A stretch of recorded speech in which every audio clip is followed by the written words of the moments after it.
Hi everyone, it's Kim from Dream Build Academy. We're an educational and resource-based platform that's entirely devoted to helping you build your dream home. And in this video, I'm going to provide some insight to the age-old question, is it better to buy or build? And I think the easiest way to answer this question is to think about human nature. As human beings, we tend to want to take the path of least resistance, and building a dream home is definitely the path of most resistance. But that doesn't mean it has to be miserable. You just need to know some things going in that can help you save time, save money, and get the result that you want. So when we're talking about this today, I'm going to use the analogy of a staircase. At the bottom of the staircase, clearly the path of least resistance. And as we climb up that staircase, we're going towards the path of more resistance. When it comes to deciding whether to buy or build, you kind of just need to know where you are in that path. And I'm going to help you figure that out. And my apologies today. If you hear a little background noise, you're going to hear some birds, but you're also going to hear construction. There's a dream build going on the lot right next door to mine, and you'll hear a little bit of construction traffic here and there. It's important to consider how far you're willing to climb up those stairs, and then knowing where you are, but also where your spouse is. And my best advice, I say this on almost all my videos, but I truly believe one of the most important things you can invest in is investing in the vision for your project to get complete clarity around it. And I'm talking about not only the vision that you have in mind, but a shared vision with your spouse or significant other. Dream Build Academy is here to help you with all kinds of things, and if you need a little more help with visualization, just download the resource that's posted in the link on the video, and you can work through that separately. But today I want to stay focused on answering this question: should we buy or should we build? The first step, and the path of least resistance, is to just go out and buy an existing home. I really debated about whether I should even include that on the list, because in my mind right now, especially with the way the market is, it's going to be a little more difficult to go out and find a home that's readily available. So the pros of buying an existing home: one, it's done. Another pro of that is that if you've got some time issues, like maybe you have to get your family relocated quickly, then this may be the best option for you. Option number two is buy a builder home. And I have to tell you, a lot of people meet their needs for a dream home by going out and buying a builder home. But there are some pros and cons of each that you need to know before you go in. In most cases, there's a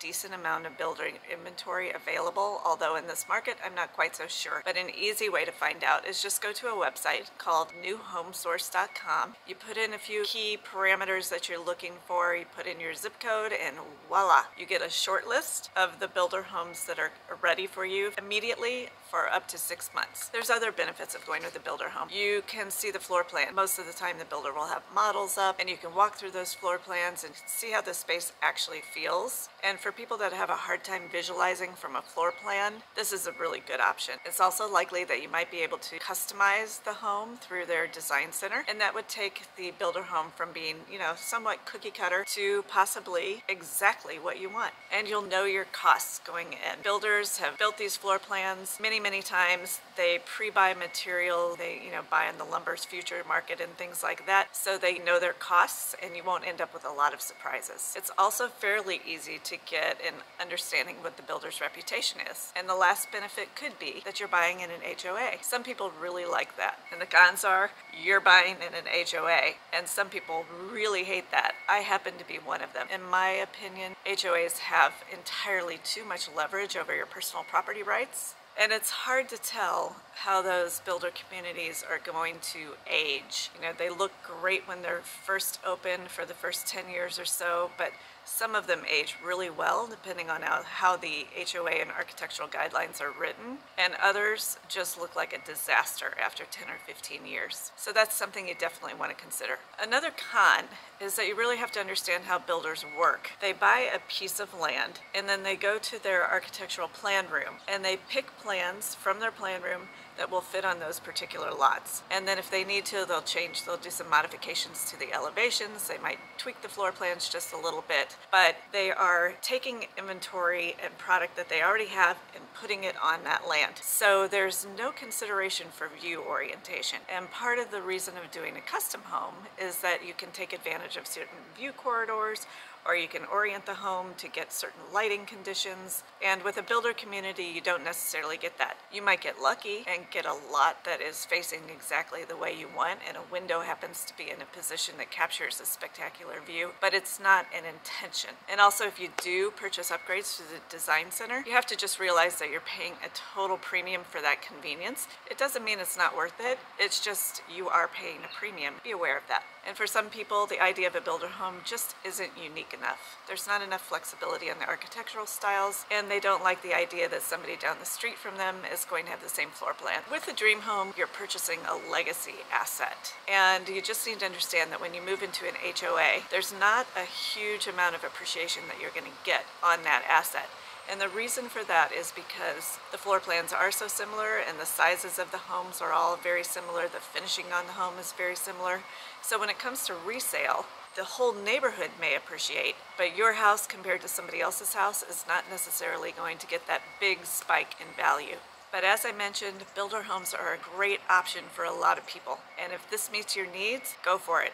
Go to that newhomesource.com, put in your information, see what's available, and start talking to the builders in your target area. All right, let's take another step. The third step up the staircase is a fixer-upper. And before I jump into the pros and cons of a fixer-upper, I want to do a little myth busting. Here's the myth, and I've fallen victim for this so many times I can't even tell you. If you find yourself walking into a home that's a fixer-upper and you look around and you say to yourself, oh, this just needs a little carpet and paint and it'll be my dream home, turn around and run.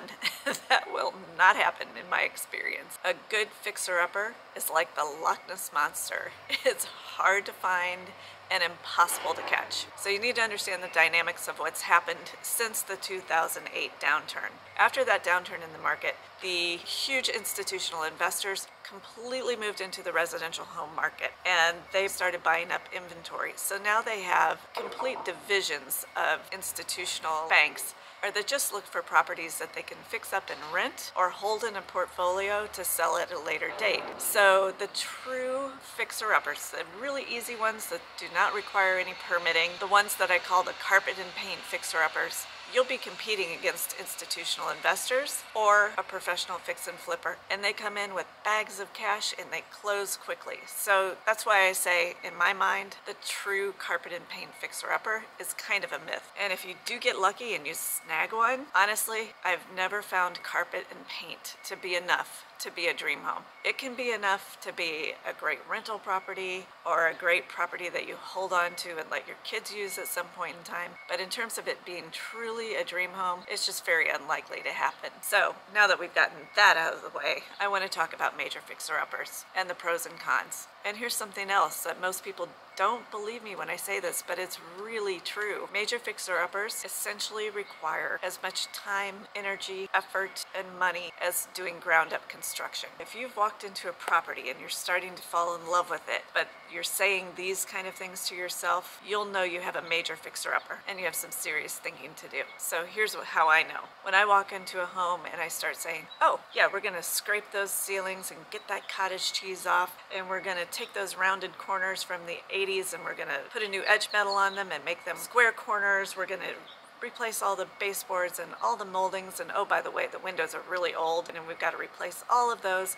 We want the door headers to be higher. We don't want those 6'8" doors. We want 8-foot doors or 10-foot doors. And oh, by the way, we've got to replace all the flooring because it really needs to carry from the inside of the house to the outside of the house. We're going to change all the cabinetry. We're going to change all the hard surfaces. We're going to change the lighting. If you're having those kind of conversations when you're walking through a house, you've got yourself a major fixer-upper, and you really have to carefully consider whether it makes more sense to buy new. Just do this reality check with yourself. Ask yourself the following question. When I do everything I want to do to this home, if I can spend what I want to spend and do the things I want to do, and when it's all said and done and I've moved into it, will it be my dream home? If you answer yes to that question, then go for it. If not, I really think you should look at buying a lot and building. But if the answer is no, then let's take the next step. The last step, but the most fabulous step of all of them, is a true dream home. Buy a lot and design and build the home of your dreams. There's so many pros to this, and a lot of them are obvious, but one that I like to talk about is that you can be really intentional with the land. When you are evaluating a property and you're looking at the land first and then you're thinking about the house that you're going to put on it, it makes you really study the land, and then you design the house, get the benefit of that. There's so many things you can do when you're starting from scratch on raw land in terms of the view orientation of your home. And another thing is you're going to get exactly what you want. And I think one of the biggest secret benefits of building a dream home right now is the world went through major changes in 2020, and I don't know one family that didn't have their lifestyle significantly impacted. And the reality is that some of those changes that we experienced and had to do in 2020 are going to be permanent changes in housing. So you get to start from scratch with a clean slate and design a home that works in this new environment, not have to find a home that worked for the old environment and try to get it to work. You know, there's so much beauty in that, and I think it's truly a gift. Now, if you ask me some of the trends that I think are here to stay, one is the open floor plan is going back more towards a closed floor plan, with the exception of maybe the kitchen and great room type area. But even in terms of dining room, we're going to have separate areas because we need more quiet in the houses right now. More people are at home, they're doing things like working, doing school, and playing and relaxing, and we need more spaces to separate. So I think we are going to go back to more privacy in interior spaces. Multi-generational living has already been a strong trend, but this just set it on fire. You know, there's a need for families to be more connected, not just because the housing is so expensive now, but now it's for the social and emotional reasons. Because we've had so much distancing, families are wanting to be closer together. So multi-generational living is here to stay. Aging in place, also a big trend that's been coming along, but I would not build a home right now without a significant portion of the home being planned out for aging in place, including elevators, roll-in showers, wider doorways, countertop areas of varying heights to plan for all that kind of special access. And the technology advances right now, they're mind-blowing. I can't keep up with it sometimes on what's available, from the building materials that you use to the energy and conservation things that you can do in a home. Home automation has come down significantly in pricing. You can have a garage full of all charging stations if you want to. You can plan for going completely off-grid, even if you're in a highly populated area. Solar's coming down in price. You can put in a backup generator. I would build in things like long-term food storage, long-term water storage, all those things that you might need. And going forward, when I'm doing new homes, I will not do anything without this thing called JetVac. I'll put the exact name down below.